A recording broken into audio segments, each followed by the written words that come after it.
There's a lie going round about some triune God, some kind of three-headed monster that just can't be described.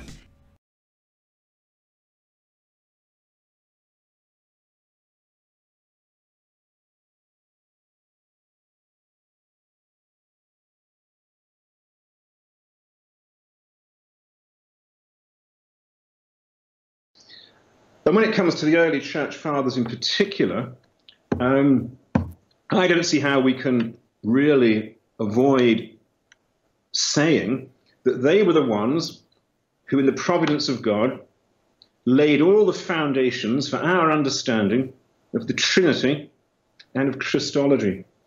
So if they got that right, which I think they did, they can't all have been a load of, irrelevant people whose ideas we can just scorn or ignore, because we today are still standing on their shoulders regarding the doctrine of God and the doctrine of the person of Christ.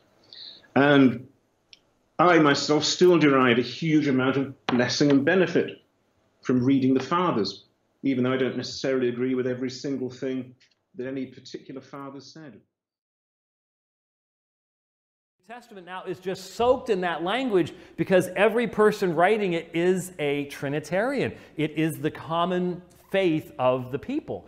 How do you go from there then to what we have in the Council of Nicaea? And they will say, well, it was a very natural process. We would say it's a very supernatural process. We have to recognize the divine nature.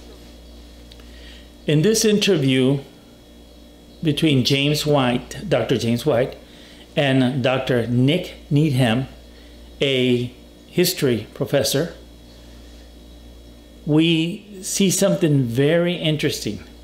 And I agree 100% with Dr. Needham. He states that the Trinity doctrine was given to us by the Ante-Nicene Fathers, or the fathers of the 2nd and 3rd century. This is what he states. And I'm amazed that James White does not correct Dr. Needham, because James White does not believe that.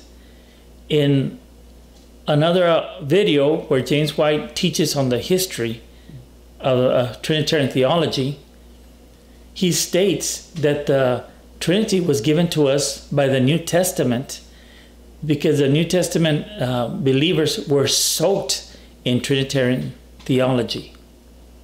And so that is quite a difference between what he is saying and what Dr. Needham is saying. Who do you think is right?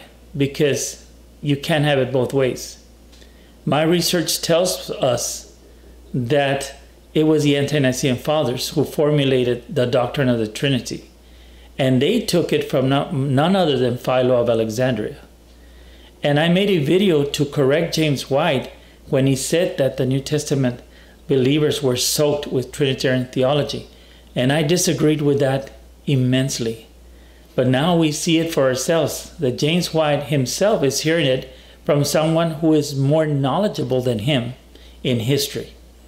And so I'll leave it in your hands, viewers, to judge whether James White is right or he is wrong.